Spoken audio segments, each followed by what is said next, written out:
All right, here is our cyberanatomy lab video for the larynx, the last one. Yay! Here we go. This should be something like what you are currently seeing when you look into the back of the pharynx. Since you've opened this up in the midline when we did the bisection, you should be able to see the epiglottis, the posterior tongue, this sort of thing from this view. This is our context, just in case you're wondering. But the only thing that's going to be different about this view is that all of this is going to be covered in mucosa at the beginning of your lab, and so you won't see these muscles or these cartilages won't be as obvious. But that's all right. Like, I think you can imagine what that would look like with mucosa on it. The way we're going to proceed through this dissection is that probably the very first thing you should do is identify the cartilages of the larynx. Get these things identified right away by palpation. Some of them you can see, some of you can feel. The thyroid cartilage is quite big. It's this huge shield that is on both sides, but it's open in the posterior. If I turn it around to this side and get rid of some of this business, you can see that this is the thyroid cartilage from the front. Here's the laryngeal prominence in front. This is, we've been in this neighborhood before because we did all these strap muscles months ago. So this shouldn't be totally new to you. The cricoid cartilage is the thyroid cartilage sits atop it and is joined at an actual joint. The cricoid cartilage is quite tall in the posterior, but it's quite short in the anterior. So keep that in mind, that the cricoid has these sort of larger in the back, smaller in the front shape. And then the arytenoid cartilages are some of the more interesting ones. These are, I'm not sure how this is going to come to us here. Let's see here. Let's go one forward. There we go. So here's the arytenoid cartilages. This is a sort of unusual shape. You'll definitely be able to feel this within the mucosa. If you just grab that edge and sort of squeeze, you'll feel what feels like a very small tooth inside of the mucosa. So give it a feel, but refer to the models for the specific anatomy of the arytenoid cartilages. There's a vocal process that projects anteriorly and a muscular process that projects laterally. These will be discussed in lecture in great deal. But the vocal process, at least for basic understanding purposes, the vocal process has the vocal ligament attached to it, and it runs from the vocal process of the arytenoid cartilage to the inner surface of the thyroid cartilage. So those are going to be the cartilages that will manipulate your voice. If you can move the arytenoid cartilage or the thyroid cartilage, then you can change the quality or the sound of your voice. Okay, so that's the basic elements of the cartilages. Let's next start processing the different muscles. And the first thing you'll want to do is just focus on this region and remove the mucosa from this area to reveal the muscles that you see here. The first set of muscles that you see in the posterior are the very obvious posterior cricoarytenoid. There's one on each side, so together they have this sort of heart-shaped look. And the muscles that go from one arytenoid cartilage to the other, these are the transverse arytenoids, and then the oblique arytenoids, they have the same basic pattern, but they just cross each other. So they just have a different shape.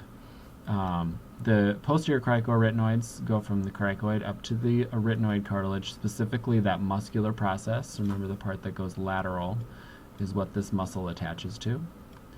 Then the next place we're going to go is we're going to look right around the corner. If you go up the posterior cricoarytenoid to the muscular process and then go back down around the lateral, you're going to see the lateral cricoarytenoid. Again, attachment on the cricoid, attachment on the arytenoid, but it's on the lateral side, so that's its name. These two muscles are antagonists. If this muscle contracts, this is going to make the arytenoid cartilage rotate so that the muscular process turns inward and the vocal process comes outward, which is going to abduct the vocal cords and allow you to take a deep breath. On the other hand, the lateral cricoarytenoid is going to pull the muscular process laterally, which is going to rotate the arytenoid cartilage so that the vocal process swings medially. And these, if both of these do this, then you actually approximate your vocal cords. You get them close enough to each other that you can actually generate a vibration between them, which is the sound of your voice. So this is the muscle that allows you to take a breath. This is the muscle that allows you to make sound by approximating the cords. Now, you probably won't be able to, let's see, where are we going next? Yeah, we're good. So you probably won't be able to see the cricothyroid direct, or the lateral cricoarytenoid directly. I'm going to show you a step in a minute how you can get to that better.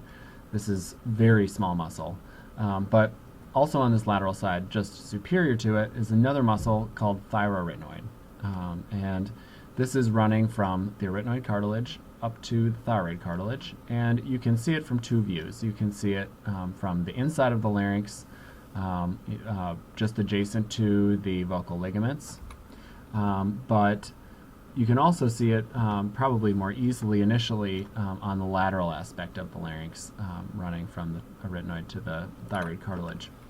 So this is the step that you're going to need to do in order to expose those really easily. I'm not sure if you saw that very well, but this cartilage was originally joined to the cricoid cartilage. There's actually a joint here. It's shown on this side. But you're actually just going to take your scissor and just snip that off so that you can sort of pry that open, which will give you really good access to see into the lateral side more easily. And these muscles, again, very small, but they are distinct, and you can often see the space between them and try and differentiate the superior muscle, the thyroarytenoid, and the inferior, the lateral cricoarytenoid. Okay, the last muscle we're going to look for is the cricothyroid. This muscle runs from the cricothyroid or the cricoid anteriorly to the thyroid cartilage kind of laterally. This is the antagonist to the thyroarytenoid. The way these two muscles work, I guess it's easier to think about the thyroarytenoid first. So this muscle, the thyroarytenoid, since it goes from the arytenoid cartilage to the thyroid cartilage, if this muscle contracts, it's going to pull the arytenoid cartilage forward, which is going to relieve the tension on this vocal cord, which is going to create a looser chord or a lower pitch to the voice. So by contracting this muscle, we relieve tension on the cord, which decreases the pitch. On the other hand, this muscle, the cricothyroid, the way this muscle is going to work is it's actually going to tilt the thyroid cartilage forward, because this joint right here allows movement on a rotational axis. So when this muscle contracts, it pulls the thyroid cartilage forward and down, so it sort of tips forward.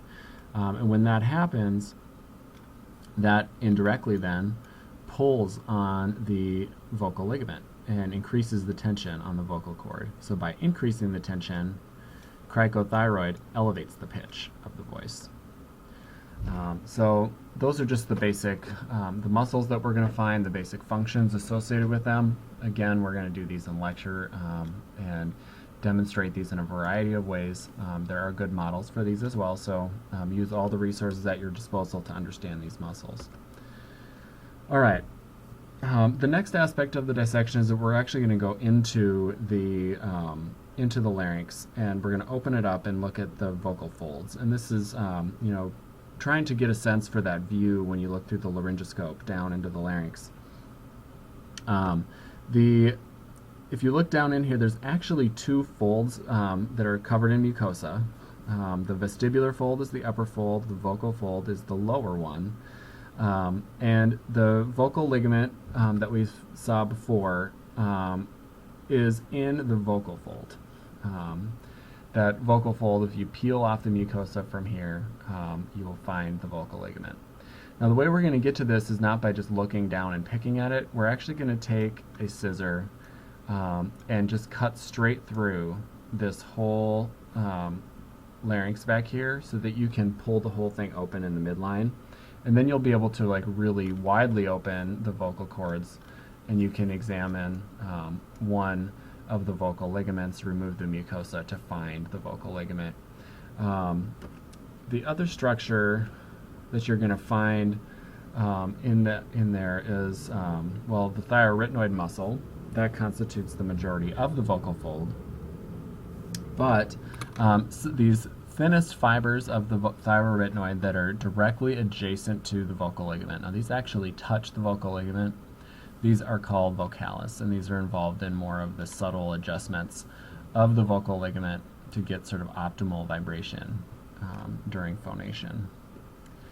The last step of your dissection is going to be to remove mucosa from the lateral aspects of the pharynx. This would be the laryngopharynx in this area. This space would be piriform recess alongside here. So you're going to want to remove all of that mucosa to find the internal laryngeal nerve, which is coming in through the thyrohyoid membrane.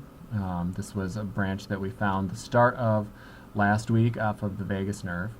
And then you'll also want to look inferiorly and try and find the recurrent laryngeal nerve as it makes its way into the larynx from below.